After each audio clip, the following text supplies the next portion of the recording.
we are going to make roasted sweet potatoes with parsnips. I'm going to show you all the mise en place. We have a sweet potato that's been scrubbed clean. This actually came from my daughter's farm, as did these two parsnips, which have been scrubbed. One is peeled, one is not. I just wanted to show you the darker skin on the unpeeled parsnip. And this onion came from her farm as well. So, of course, this is all I have. The recipe calls for a whole onion or 2 onions. It's getting this one's getting half an onion because that's all I have. It also called for rosemary sprigs and thyme sprigs. I no longer have sprigs because it's gotten cold out, but what I have is dried rosemary and dried thyme right here in this bowl. I have our cherry tomatoes, a variety of colors, cut in half, toasted sesame seeds, kosher salt, Dijon mustard, maple syrup, capers, and lemon juice. And that kind of finishes it. That's sort of like a little vinaigrette that goes over the top of the finished product. So let's quickly take a look at this parsnip and how we're going to cut it. I'm going to cut the bottom off. I'm going to cut the top off. And the goal here is to get these to be as close in size as we can. So I'm looking at the size, the length of this parsnip, and I'm saying to myself, okay, I think I can cut this thing in thirds and have them all be about the same size. So there's 1/3 and there's 2/3.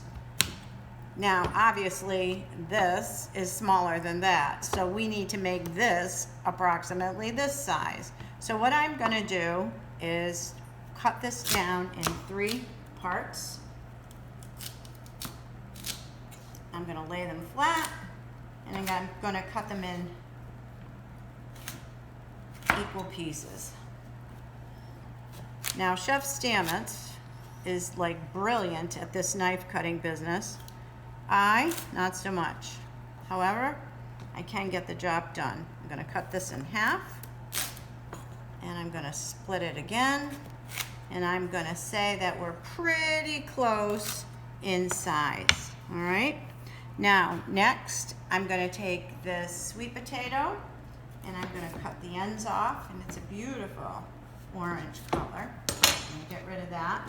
And then we are going to cut this in half,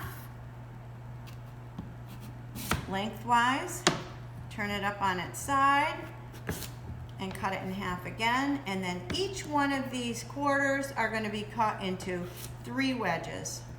So you want to make sure you have the flat side down so it doesn't wobble around and you get hurt. And I will finish cutting these and come back and show you what we do next. Okay, so our veggies are prepped. We have our parsnips cut, we have our sweet potatoes cut, we have our red onion divided into 3 bits. I could probably cut it into 6 if I wanted.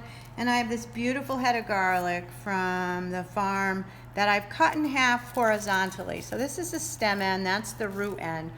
Horizontally, obviously, is to cut it like in an equator cut.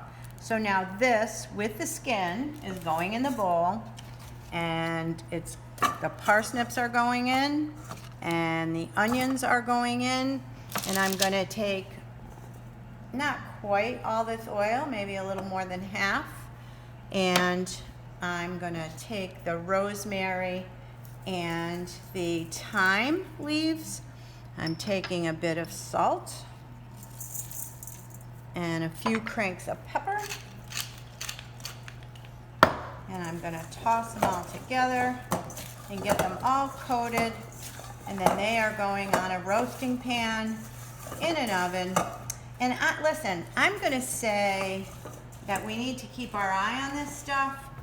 I'm going to say 20 minutes. Let's look at it after 20 minutes and test our parsnips and our onions and see how soft they've gotten.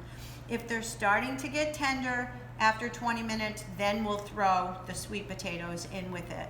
If they're still really hard, we'll leave them another 10 minutes, and then we'll add the sweet potatoes. So I'm going to spread this out on a sheet pan and get it in the oven, and I'll come back and show you what it looks like. All right, so the parsnips, the garlic, the onions, the rosemary, the thyme, the salt and pepper, they're all on this sheet pan. We're gonna pop this in the oven, and as I said, we're gonna give it about 20 minutes and we're gonna look at it. Again, I'll rotate this pan just like I did with the fries. Always rotate your pan because you just never know, you always have hot spots. All right, I'll come back and show you what it looks like when it's ready to have its sweet potatoes put in. Why do you think we don't put the sweet potatoes in now? Anyone? Because these cook much quicker, and they will be, even though they're larger, they would get super soft and mushy before the parsnip actually cooked. All right, going in the oven. So I'm back with you. I want to whisk up the remaining ingredients for our roasted parsnips and sweet potatoes, and that would be the bit of oil that was left from our original quantity. I'm getting every last drop. Our bit of lemon juice, a little teeny bit. It was about a half a teaspoon, I believe, of Dijon mustard, which I have right here.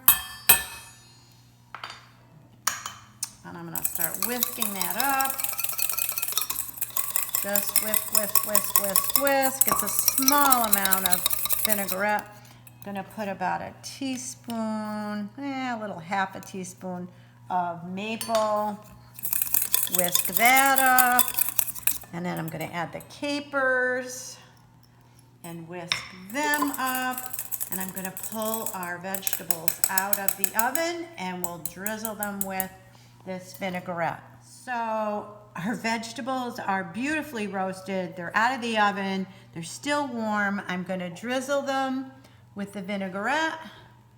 I'm gonna plate them up for you to see and give them a taste.